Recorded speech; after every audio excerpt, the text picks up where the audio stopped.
Eravamo rimasti.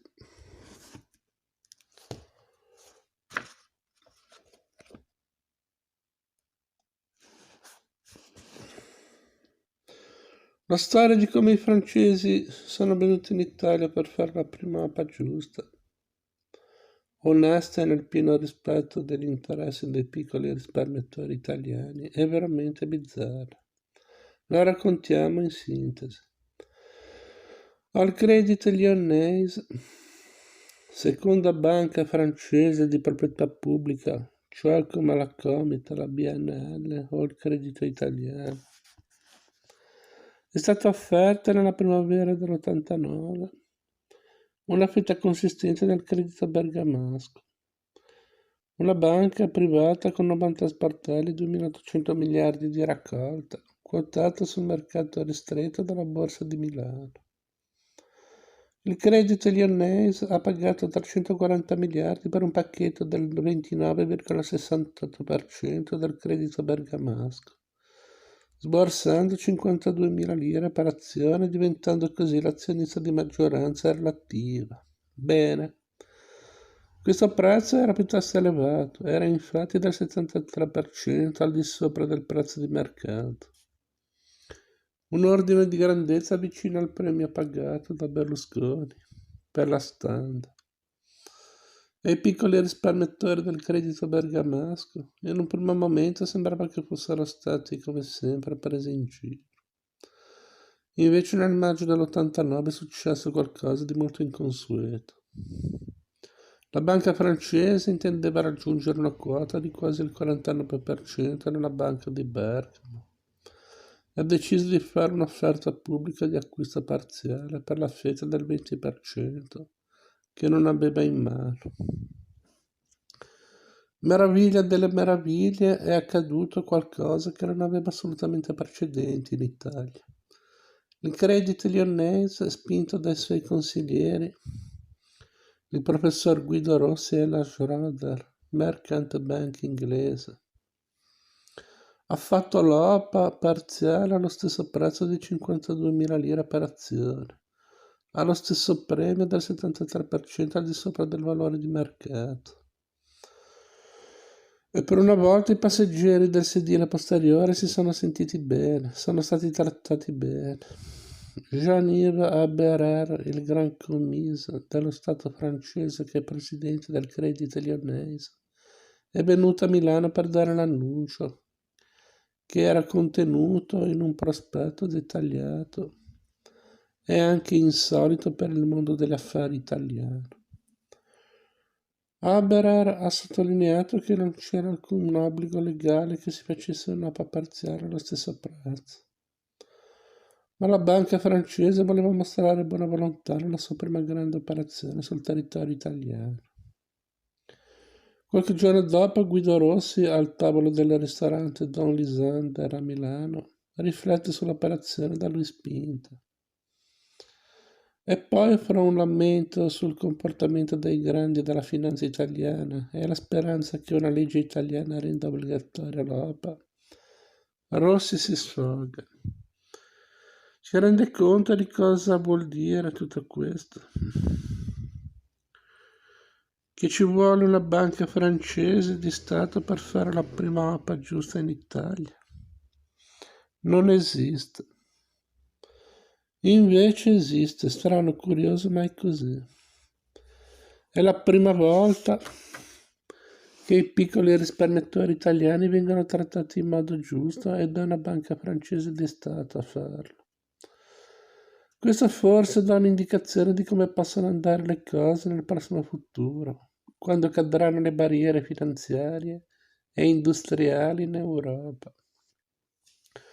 Come sarà messa l'Italia a quel punto? C'è da ricordare che la scalata ostile della Montedison contro il gruppo Bonomi, quel caso che ha acceso tante polemiche perché non rientrava nella logica della vecchia guardia del capitalismo italiano, accadeva solo pochi anni fa, nell'85.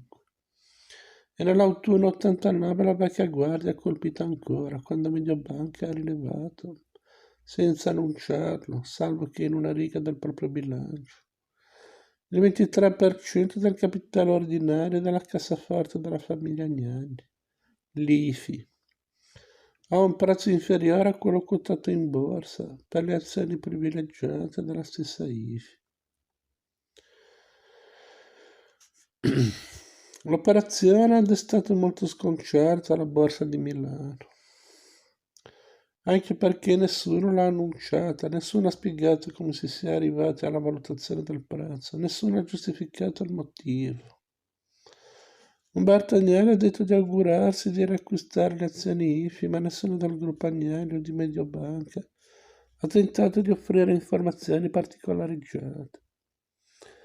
Questa volta erano tutti un po' passeggeri sul sedile posteriore, quelli della borsa, visto che si trattava della cassaforte del gruppo che controlla il 25% della borsa stessa.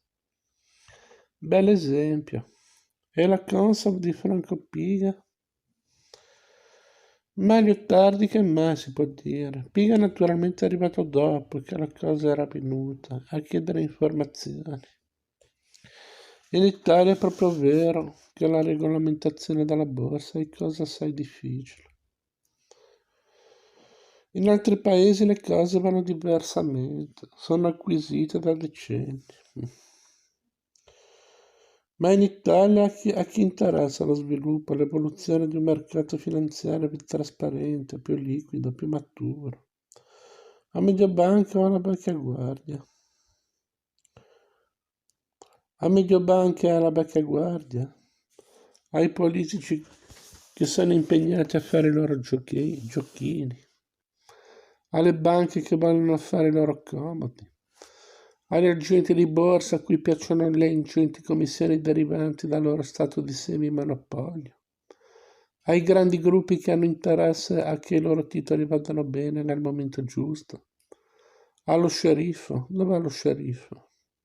Dice un alto dirigente romano con tanta esperienza della regolamentazione della borsa milanese, chiedendo l'anonimato perché in pubblico deve sembrare più ottimista.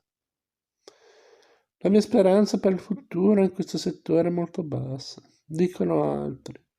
O si fa qualcosa per togliere dalla borsa milanese l'immagine del Far West, oppure negli anni 90 Milano rischia di diventare, come sostiene il senatore Guido Rossi, la Palermo dei mercati finanziari d'Europa. Ma ce la farà la borsa milanese? E se non così, in che modo? Rinviamo alla fine del libro qualche giudizio o suggerimento in proposito. E ricordiamo che nel capitalismo italiano tutto è legato, esistono tanti legami fra gli oligopolisti privati e l'industria statale. Fra loro il sistema bancario, fra tutto questo il mercato finanziario.